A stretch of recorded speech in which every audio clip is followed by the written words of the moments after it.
Honorable Vice President. Ang sinasabi ko sa inyo, bakit nyo kine-question na due process? Tanungin nyo ang appointing authority, bakit niya tinanggap ang Yan, sinugod niya na si Chihuahua. Suspended nyo. Ayaw nyo siyang pagsalitain. Ayan. Magkagulo talaga kayo dyan sa Congress. Basta si Sara ang inimbita ninyo. Kasi talagang kitang-kita ang kabubuhan ninyo. Basta si Sara ang kaharap ninyo. Halatado kayo. Mga power trip lang. Contempt niyo si Attorney Laika Lopez. Hindi makasagot si Chihuahua. Nagtuturuan na.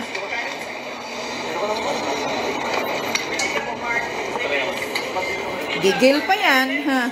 Baka mabigyan kayo harap-harapan ng jutang ginimis. Galit pa yan si Sara Duterte. Dahil sa ginagawa nyo kay Attorney Laika. Kasi tingnan mo yung mukha niya. Tingnan mo, Dan Fernandez, oh. Nakainom na ng coffee with wine. Sumasali na. Ano? Kita nyo ang ugali ni Sara ngayon na hindi takot sa inyo.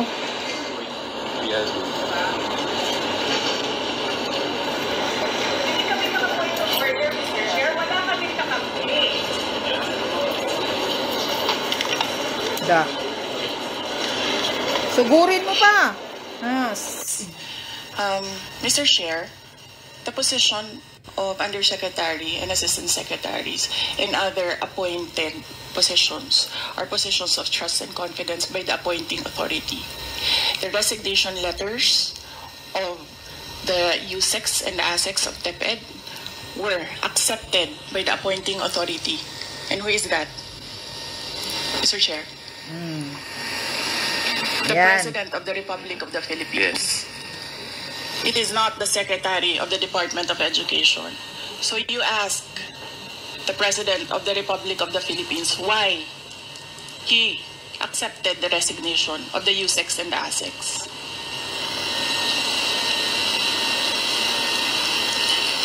What is the point, Honorable Vice President? Ang sinasabi ko sa inyo, bakit nyo kine-question na due process? Tanungin nyo ang appointing authority, bakit niya tinanggap ang resignation letter?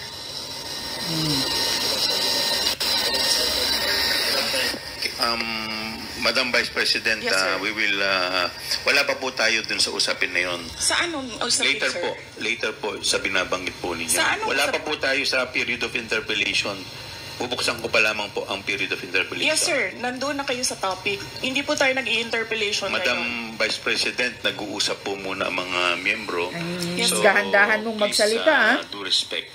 Yes, I am very respectful. I am dovetailing from Congressman Marcoleta.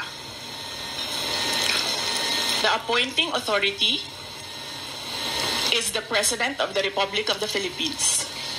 Why are you questioning due process in a discussion of resignation of USEX and ASEX? Wala pa pong nagtatanong about that, Madam Vice President. Sir, kinontempt nyo na, sir, dinetain nyo na yung tao for due process. Madam Vice President. Sir,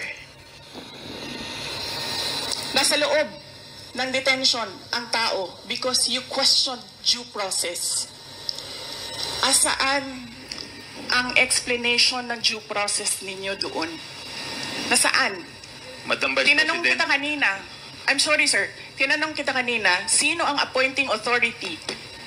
USEC ng ASEC. Anong sagot mo? Secretary. Hindi mo alam. Hindi pa po ako sumasagot. Hindi mo. Nakita Hindi kita mo alam. sumagot. Camera.